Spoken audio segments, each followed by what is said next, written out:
وہ 70,000 خوش نصیب کون ہیں جو بغیر حساب کے جنت میں جائیں گے؟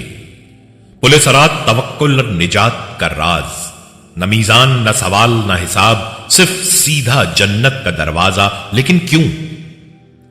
بسم اللہ الرحمن الرحیم۔ السلام علیکم۔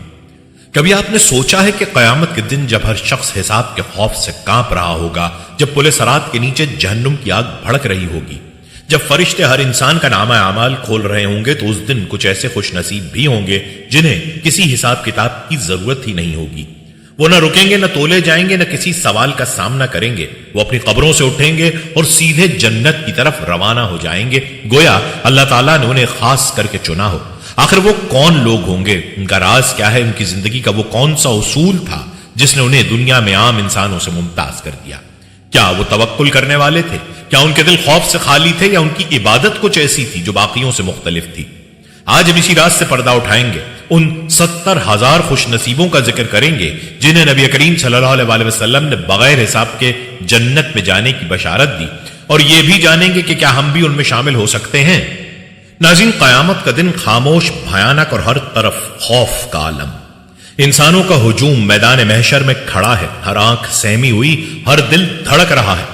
یہ وہ دن ہے جب دنیا کے تمام بادشاہ، فقیر، ظالم اور مظلوم، عالم اور جاہل، سب برابر صفوں میں کھڑے ہوں گے۔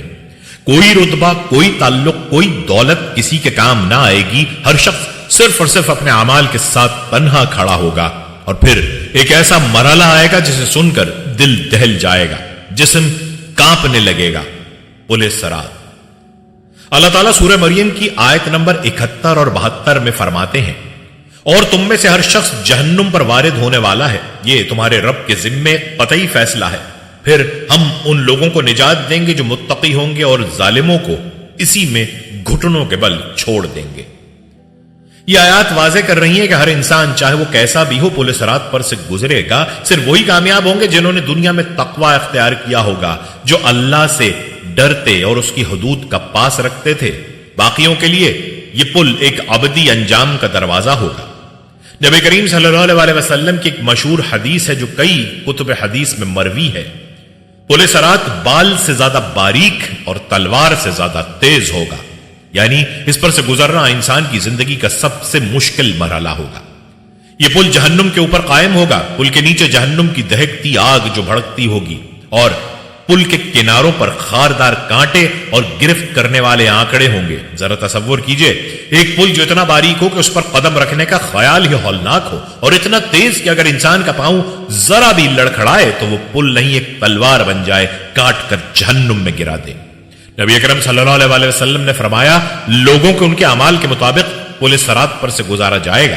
کچھ بجلی کی طرح گزریں گے، کچھ ہوا کی مانند، کچھ گھوڑوں کی تیزی سے، کچھ پیدل، کچھ رینگتے ہوئے، اور کچھ گھسٹ کر، اور کچھ لوگ کانٹوں میں پھنس جائیں گے، پھر جہنم میں جا گریں گے۔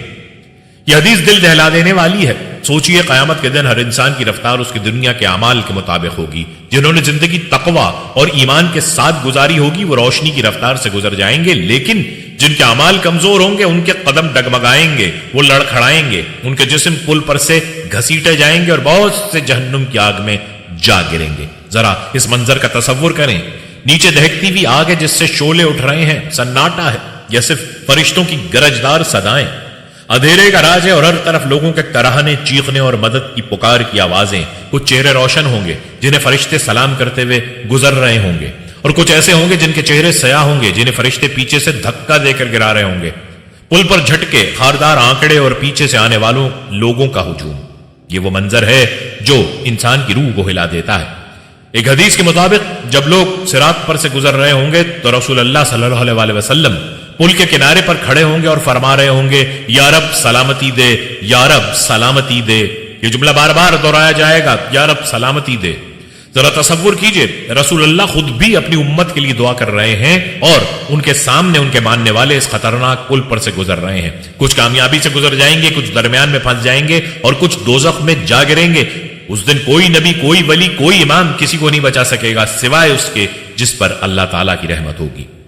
اور ایک دل دہلا دینے والا جملہ، اگر اعمال کمزور ہوں تو پل نہیں تلوار بن جاتا ہے، یعنی وہ پل جو نیک لوگوں کے لیے نجات کا ذریعہ ہے، گناہگاروں کے لیے سزا کا آلہ بن جائے گا۔ وہ پھسلیں گے، زخمی ہوں گے، اور انجام جہنم ہوگا۔